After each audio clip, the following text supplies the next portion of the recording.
శ్రీ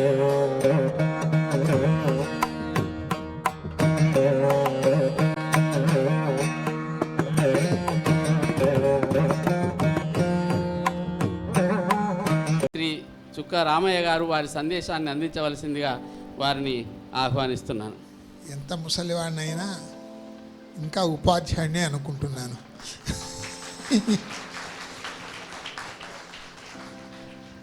కాబట్టి 60 సంవత్సరాలు నిల్చొనే మాట్లాడాను, నిల్చొనే చావాలని కోరిక కూడా ఉన్నది. మిత్రులారా, ఎక్కడ ఉన్నా కానీ ఉపాధ్యాయునికి ఉండే ఆవేదన అతని యొక్క ప్రతి అక్షరంలో కనబడుతూ ఉంటుంది. కానీ విద్యకుండ ప్రధానమైన లక్ష్యం హ్యూమన్ అవుట్లుక్, కల్చర్. ఎందుకు మనం చదువుకొస్తాం? ఆ ఆవేదన ఎత్తునదో ఈ పుస్తకంలో నాకు కనబడుతూ ఉన్నది. హ్యుమానిటీస్ పుస్తకాలు ఎందుకు చదువుతాం? మన కనబడనటువంటి యొక్క హ్యూమన్ అవుట్లుక్ను చూపించాలనే ఉద్దేశంతో మనకెత్తునదో పుస్తకాలు చదివిస్తారు. డాక్టర్కు హ్యూమన్ అవుట్లుక్ లేకుంటే అతను నిజమైన డాక్టర్ కాలేడు అని మనం చేస్తూ ఉన్నాం. అందుకోసమే అంటారు కదా, అంటే నువ్వు డాక్టర్ అయితే ఏమి చేస్తావో చెప్పమని ఒక వ్యాసం అడుగుతాడు అమెరికా లోపట. ఎంసెట్ పరీక్ష లోపట జువాలజీ లేక బాటనీ అడగరు.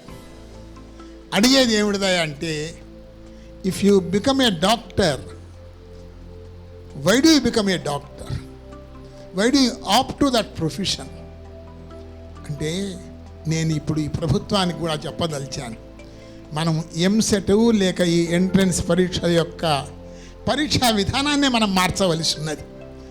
అసలు డాక్టర్ అవుతుంటే ఎందుకు నువ్వు డాక్టర్ అవుతున్నావు? డబ్బు సంపాదించడానికా, లేక ఒక మనిషి యొక్క ప్రాణాన్ని బతికించడానికి అవుతున్నావా అనే అవుట్లుక్ ఎంతో చాలా ప్రధానం. కాబట్టి వొకేషనల్ ఎడ్యుకేషన్ స్కిల్స్ చెప్తున్నాయి, కానీ హ్యూమన్ అవుట్లుక్ చెప్తూ లేవని మాత్రమే నేను బాధపడుతూ ఉన్నాను. అదే మన కొండలరావు గారి యొక్క ఉపాధ్యాయునికి ఉండే ఆవేదన, అదే చూపిస్తున్నాడు అతను. కాబట్టి నేను మిత్రులారా, ఉపాధ్యాయుడు తన విద్యార్థి ఒక గొప్ప డాక్టర్ కావాలని కోరిక ఉంటుంది. దానితో సహా గొప్ప మానవత్వ మూర్తి కూడా కావాలని ఉంటుందని మీకు మనవి చేయదలిచాను. అదే కొండలరావు గారి యొక్క ఆవేదన.